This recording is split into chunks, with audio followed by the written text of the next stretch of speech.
Welcome to The Explainer. Look, we need to dive right into this today because we are staring down a monumental shift in how wealth is actually built. For the last 35 years or so, the historically bulletproof strategy for making millions was almost beautifully simple. Just invest in a low-cost, passive S&P 500 index fund. The math made total sense, right? You buy a tiny slice of the top 500 companies in the US, average a solid 10% return, and let diversification protect you. But right now, the data is screaming that this supposedly perfectly safe, diversified strategy might actually be dangerously exposed to a massive, debt-fueled AI hype cycle. So today, we're unpacking exactly why that's happening, and far more importantly, how you need to adapt. Here's our roadmap for this explainer. First, we'll look at the AI market bubble. Second, the equal weight fund trap. Third, shifting to global markets. Fourth, finding overlooked AI winners.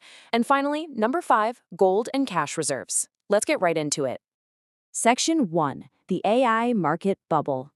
For decades, passive S&P 500 investing was basically the gold standard. The core idea was that if a few sectors crashed, the others would be there to hold you up. But a massive shift in concentration has completely changed the math. When you put $1 into the S&P 500 today, you probably think it's spread out evenly. Well, the reality? A massive 40 cents goes straight into just 10 tech giants. We're talking Nvidia, Microsoft, Apple, and a handful of others. Nvidia alone carves out a massive 8% slice of the whole pie. Because these index funds are market cap weighted, these giants automatically swallow your money, and almost all of them are aggressively spending on AI. Now, what truly blew my mind here is the sheer scale of the expectations. $2 trillion, that is the future revenue these top AI companies need to pull in just to justify their current sky-high valuations. To really put that into perspective, $2 trillion is more than Nvidia, Microsoft, Apple, Alphabet, Amazon, and Meta combined made in all of 2024. They aren't being valued on what they earn today. They're being valued purely on this massive expectation that AI will change the world. And this creates a highly vulnerable feedback loop. Bigger companies attract more passive money, which pushes prices higher, which then attracts even more passive cash. And what are they doing with it? They are making huge, debt-fueled bets. OpenAI's Sam Altman even noted he was willing to commit $1.4 trillion to AI infrastructure. And that's despite OpenAI only making around $13 to $20 billion in yearly revenue.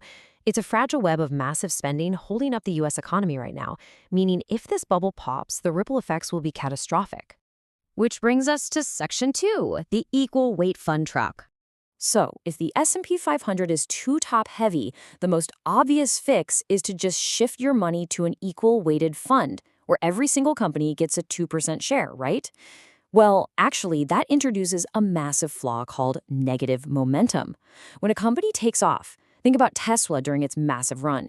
The equal weight fund automatically sells off shares as the price rises, just to keep it anchored at 2%. It then takes that cash and buys the companies that are failing. You are structurally forced to constantly sell off your massive winners just to buy underperforming losers. It's literally like punishing your star employee for doing a great job. Plus, all that constant trading secretly eats away at your gains. This is exactly why keeping the majority of your money in a regular market cap weighted fund still makes sense. You just have to balance it out elsewhere. Section 3, shifting to global markets. This is our first real structural solution to the AI bubble. We have to zoom out globally because history absolutely proves the United States won't dominate forever. Just take a look at this timeline. Back in 1900, the UK was the absolute financial center of the world, holding 24% of the entire global market. Investing anywhere else seemed ridiculous. Then in the late 80s and early 90s, Japan completely surged.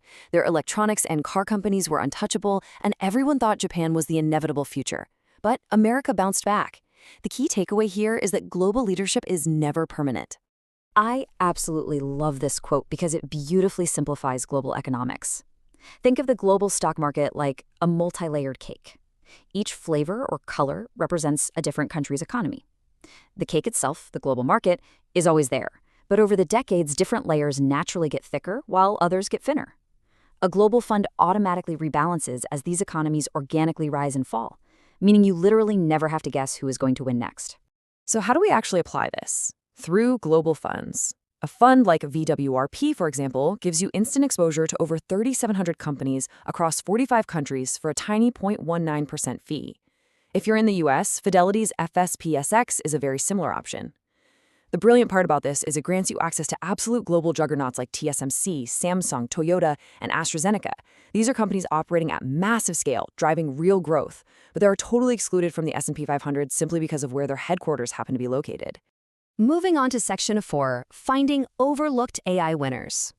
Avoiding an AI bubble doesn't mean we just ignore AI entirely. We just have to be smart about it. If we break the market down into 4 zones, you can clearly see where the real opportunity is hiding. You have the crowded zone up top, full of expensive giants like Nvidia and Tesla. You've got the defensive zone with stable cash generators like Coca-Cola, and the dangerous speculative zone. But look at that bottom right corner, the overlooked zone. This is where small and mid-cap companies exist. And let me tell you, this is exactly where the smart money is quietly moving. Let me explain why using a quick analogy. The tech giants in that crowded zone are currently fighting a multi-billion-dollar war over who can build the absolute best underlying AI model. But the truth is, models like Claude, ChatGPT, and Gemini are all getting pretty close in ability. They're quickly becoming interchangeable commodities. It's kind of like a gas station. If one station sells gas for $1.50 and the one across the street sells slightly better gas for $3, most people are just going to buy the cheaper fuel. When foundational AI becomes an interchangeable commodity, an incredible price war starts. So the companies that really win won't be the ones holding billions in debt from building the AI. It's going to be the overlooked small and mid-cap underdogs who smartly apply these cheap AI models to solve actual real-world problems. Section 5, Gold and Cash Reserves. AI isn't just shaking up tech, it is creating fundamental macroeconomic instability. And that makes hard assets and cash absolutely crucial defensive moves right now. Gold is having a massive moment, and this definition right here is exactly why. As of 2025, gold has been reclassified as a Basel III Tier 1 asset. In plain English, banks can now treat gold exactly the same as cash or U.S. Treasuries on their balance sheets. Because of this, institutions are being advised to bump their gold holdings from 20% up to 30%. Even China is actively building a gold corridor to challenge the U.S. dollar in international trade. Gold has literally overtaken U.S. Treasuries as the largest foreign reserve asset held by central banks. Crazy, right? But how should you actually use this information? The key is a calm, balanced strategy. Don't go all in trying to time the market. A smart approach is allocating a strategic, small portion of your portfolio to gold. You can buy physical gold as your ultimate long-term hard insurance and simultaneously dollar cost average into an ETF like iShares Physical Gold, which gives you the flexibility to easily buy in or move things around without having to haul around actual metal. And speaking of defense, look at this staggering number. $347.7 billion. That is the cash and cash equivalent pile currently held by none other than Warren Buffett as of early 2025.